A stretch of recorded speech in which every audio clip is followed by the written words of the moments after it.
The Rise and Fall of Great Powers is about this young woman named Thule. And at the start of the book, she lives in Wales in a very, very one-horse town. And she runs a very run-down second-hand bookshop. We don't know anything about her, that's it. And all of a sudden she gets an email and she gets a notice that she needs to go to the United States to visit someone. There's something going on. How hard was it for you to conjure up such a scheme? How you were able to hold the attention of the reader? Weren't you once frightened to maybe let it slip a little bit, that you gave enough information to keep on reading? Yeah, that was one of the challenges of writing this book, was that, I think that with most novels, the characters are introduced quickly, and then from then on it's the story of those characters in various different predicaments. But in this novel, the book itself is really understanding the character. So the story is the character, and it's only through the process of reading it that you come to figure out exactly who this person was, who the other people were, and that's really the mystery of it. That's what should draw you along. But technically, it was very, very complicated to do, as you rightly said, because if you're trying to have a mystery that has to do with somebody's past, but you're also leaping around in time periods, you have to find the exact right moment to place the exact right clues. So it was quite exhausting to write, but I knew the effect that I was trying to achieve in the end, and so I just had to keep going until it appeared on the page. Yeah. What was your starting point for the novel? When did you figure out about Thule? Did she come to you, this character, at one point, and did you already know what she was going to do? What kind of role Thule should play in your story? When did you come up with her?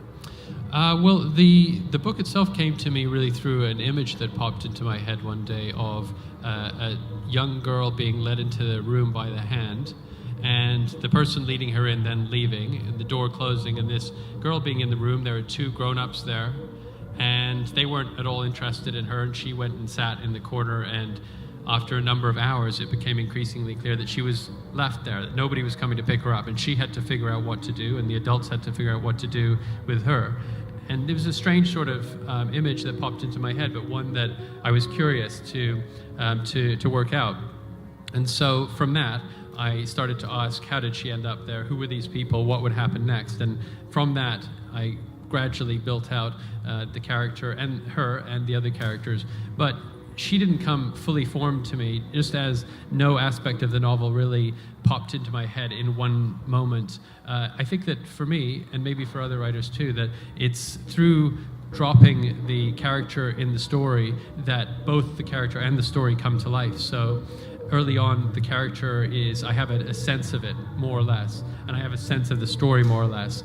But once that character has to make decisions, then they become defined, and indeed the story becomes defined. So it's really through writing and revising that I come to figure out what the book is. Thule, very funnily, when she's in New York, she has the habit of just ringing the doorbell of strangers, of people, and just saying when the door is opened, "Oh, hi, I used to live here with my parents. Can I please have a look around, see if it's changed? Can I just please?" And before they know it, she's involved in their lives, and she's basically never leaving again.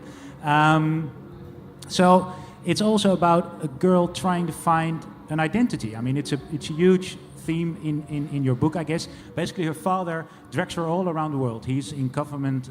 He works for the government for the United States, and he drags her all around the world. In every new school, she's inventing a new persona. She's going to be somewhere else. Do you recognize that yourself? Very much so, very much so. I mean, one of the ideas in the book is that, of course, the mystery is trying to figure out who she is and what she is, but over the course of her life, she's also trying to decide that. And I think that for people not appearing in novels, normal human beings, living human beings, I think that there is a way in which over the course of your life, especially in mid-childhood to adolescence, there's this sense that you have to figure out quite what you are, and then at a certain point you figure that out in adulthood, and that's what you become.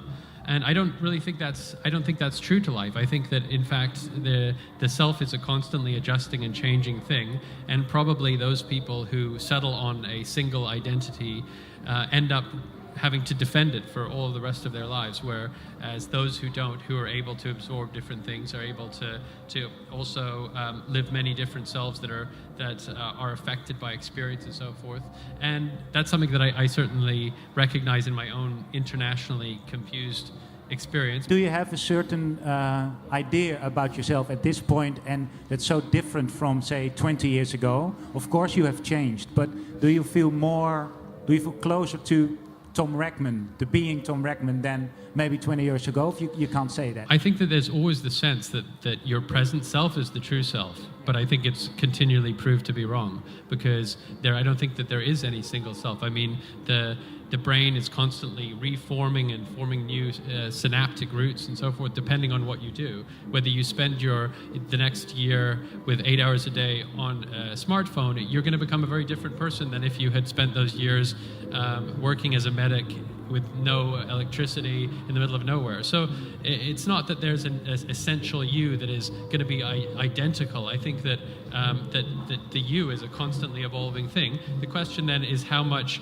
one is willing to accept that, and how much one wants to pretend that there's something fixed that you cling on to. And maybe to get a sense of the book and the way you write, maybe you could read a bit to hear his voice, so from a man called Humphrey. Sure. Yes, you could, please. This is actually the first point that the reader encounters Humphrey, but not the first time that the main character Thule does, because the time periods are jumping back and forth all the time. So this is in 1999. She's in New York City, actually in Brooklyn, part of New York, and she has just had a late night the night before. Blinking to wakefulness, she glanced at her few possessions with estrangement. Corduroys splayed across the floor, sweater and coat heaped on sneakers, bra twisted over a low rise of books. She pushed open her bedroom door and clomped across the main room toward the toilet. "Good morning," Humphrey said in his thick Russian accent. Seated on the couch, holding a book, the old man nearly said more, but thought better of it, knowing Thule to be grumpy at this hour, which was barely 11:30 in the morning.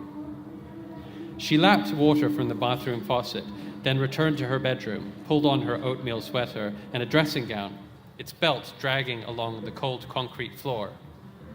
At her window, she raised the blinds, contemplating their little trafficked street under the shadow of the Gowanus Expressway in Brooklyn. The sidewalks were icy that November day. Shoes hung from the power lines, tossed up there years earlier by kids who'd long since grown into adults. Much as Thule wanted to impose her mood on the morning, she couldn't resist Humphrey in the other room. He'd probably been waiting hours for her company. When she joined him, he had a steaming cup of coffee for her on the ping-pong table. She collected it, sat at the other end of the couch, and frowned in order to win a few minutes' silence. He turned a page, pretending to read, although he peeked at her from under his overflowing eyebrows, raccoon shadows below his eyes, creases around his mouth, which kept tightening, ready to pounce on a conversation, and then relenting. Humphrey, who was 72, wore baby blue slacks high around his gut, a polyester dress shirt of the small size he'd once been, and a loosened paisley tie, all from the thrift shop. Bits of stubble, like toast crumbs, adhered around his thin lips and prickled the cords of his throat. One ashen sideburn was longer than the other, giving the impression that he might tip over. "I am so tired," he sighed, "of being loved for my beautiful body." She smiled, took a sip of coffee, and plucked the book from his hands, the Maxims of La Rochefoucauld. "I also have maxim in life," Humphrey informed her. "My maxim is never let Thule Zilberberg take a book, because it goes and never comes back." "If I borrow a book and like it," she contended, "by law it becomes mine. I overrule this law. Well, I appeal to a higher court where I'm the judge and I uphold the law." "System is flawed," he observed. It was freezing that day, so she reached behind the couch frame to where he dumped her bed covers each morning and dragged up his comforter, wrapping herself in it. Humphrey, considering her swaddled in his bed covers, remarked, "You look like a bear hyperbaiting for winter." A bear doing what? Hyperbaiting. What is hyperbaiting? Sounds like a bear that can't stop masturbating. Don't be disgusting, pervert.